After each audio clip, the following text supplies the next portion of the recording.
De acordo com os últimos dados divulgados, cresceu a proporção de empresas que, sem ver saída, optam por encerrar as atividades em comparação ao universo daquelas que abrem as portas. De janeiro a junho de 2015, 191 mil firmas deram baixa nos registros nas juntas comerciais do país, representando 82,3% do universo de 232 mil abertas no mesmo período do ano passado.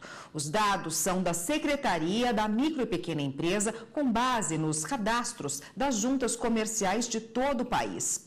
E para esclarecer as dúvidas em relação ao fechamento de empresas, está aqui o advogado Cristiano Fernandes, que é presidente da Comissão de Direito Empresarial da OAB do Distrito Federal. Boa tarde, doutor. Boa tarde.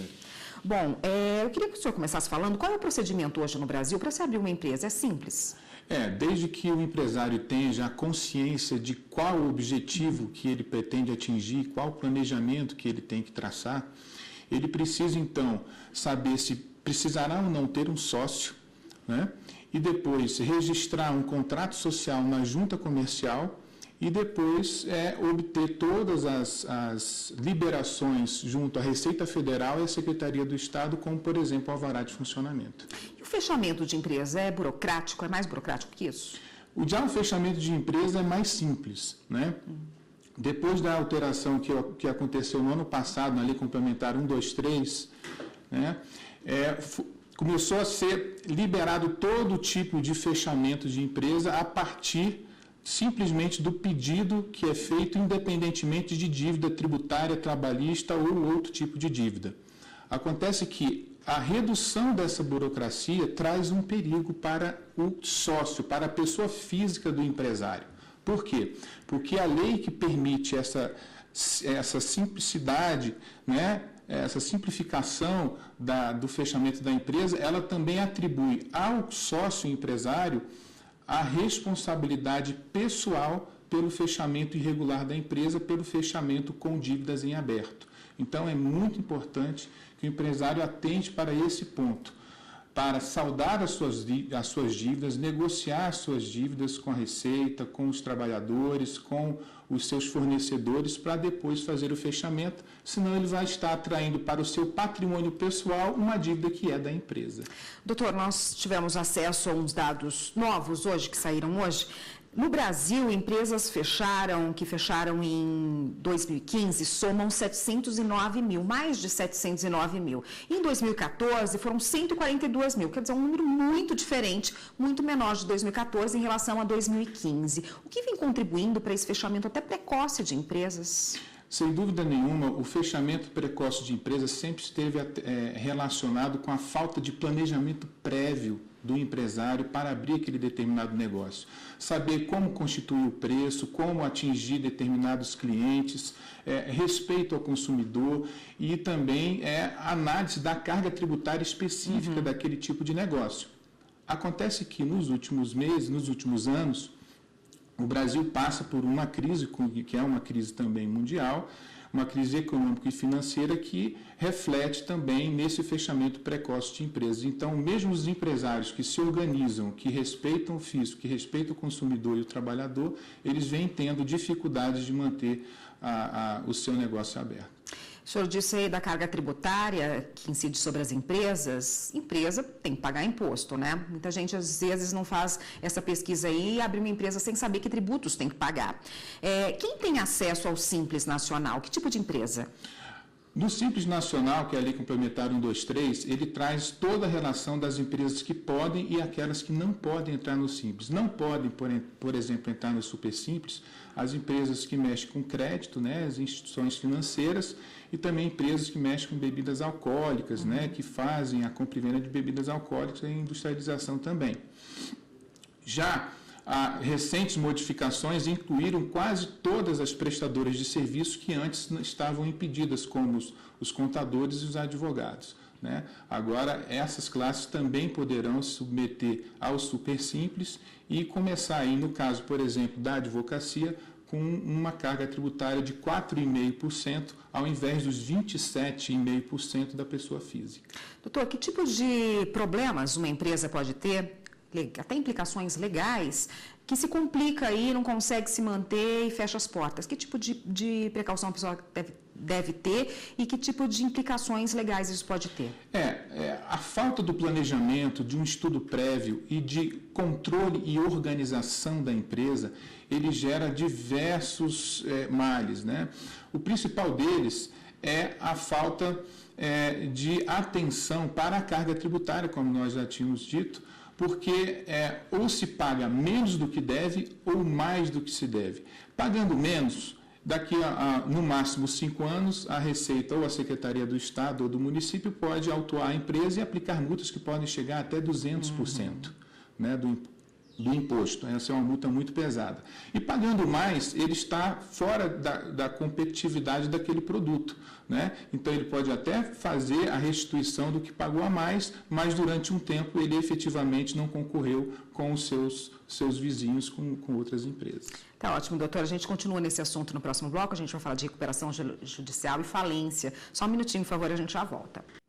Aqui no estúdio nós voltamos a falar com o advogado Cristiano Fernandes, que é presidente da Comissão de Direito Empresarial da OAB do Distrito Federal e que hoje conversa conosco sobre o fechamento de empresas. Doutor, os pedidos de recuperação judicial cresceram 55,4% em 2015 na comparação com o ano anterior, atingindo em 1.287 pedidos de recuperação judicial. Foi o maior número desde 2006. O que isso significa? Na verdade, além de representar um reflexo da crise que o país enfrenta, também representa uma crise econômico-financeira que as empresas vêm passando por conta da falta de planejamento, da falta de estudo prévio. Agora, a recuperação judicial desde a Lei 11.101 de 2005, ela permitiu que efetivamente as empresas saíssem da crise econômico-financeira e efetivamente se recuperassem, né? Voltassem ao mercado de forma a adimplir em dia as suas obrigações. Por quê? Porque a lei ela trouxe uma série de inovações que facilitou e afastou a burocracia que antes existia na antiga lei da concordata, para que as empresas pudessem se soerguer. Então, isso também é um reflexo da nova lei, um reflexo daí positivo. Como é que ela funciona? Qual que é o processo prático aí da recuperação judicial? E é diferente de falência, né? Vem antes. A recuperação judicial é um processo que pode ser feito tanto extrajudicialmente como judicialmente. Em sendo feito judicialmente, a empresa precisa apresentar toda uma série de documentações. Ela não pode estar aberta há menos de 2 anos, né? Precisa ser uma sociedade empresária, não pode ser uma sociedade simples, por exemplo. E algumas, sociedade de economia mista, empresas públicas não podem fazer o pedido. Também não podem fazer o pedido empresas cooperativas e também empresas que mexem com financiamento bancário, né? E o processo ele é relativamente complexo.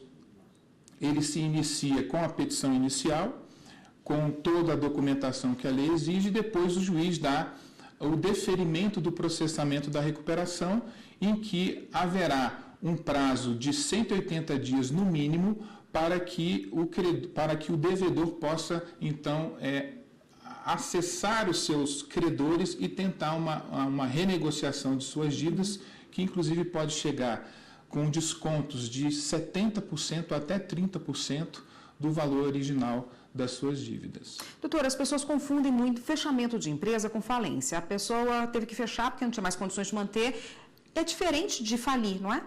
Certamente. O termo técnico falência é toda vez que o juiz de direito, o juiz togado, ele decreta por uma sentença judicial a falência de uma empresa, né? Tecnicamente falando, a falência é um processo judicial, necessariamente judicial. Já o fechamento irregular ou a falência que costumamos falar no meio popular é a bancarrota, né? Quando a empresa ela acaba fechando as suas portas sem adimplir, né, os seus compromissos, mas, enfim, não buscando uma proteção judicial para que a sua falência seja decretada, ou seja, para que o fechamento da empresa seja regularizado mediante um decreto de falência. E por que isso é importante, Érica? Porque toda vez que você fecha uma empresa e deixa dívidas em aberto, você está atraindo para o seu patrimônio pessoal dos sócios uma dívida que era só da empresa. Ao passo que, se não houver fraude e for decretada a falência, essa desconsideração da personalidade jurídica não haverá, então só a empresa é que arcará com aquele prejuízo. Rapidamente, para a gente encerrar, é melhor entrar no processo de recuperação judicial quando percebe que está com problema do que chegar à falência, né? Sem dúvida nenhuma, a recuperação judicial, ela hoje é um processo importante para o soerguimento da empresa, é um processo precioso, é uma lei que nós temos no país bastante inovadora e que permite, sim, que as empresas saiam da sua crise econômico-financeira, evitando um fechamento irregular ou uma falência. Tá ótimo, doutor. Obrigada pela participação. Eu conversei aqui com Cristiano Fernandes, que é advogado, conversou com a gente a respeito do fechamento de empresas e também de falência e recuperação judicial. Obrigada pela participação. Nada, obrigado. Até uma próxima.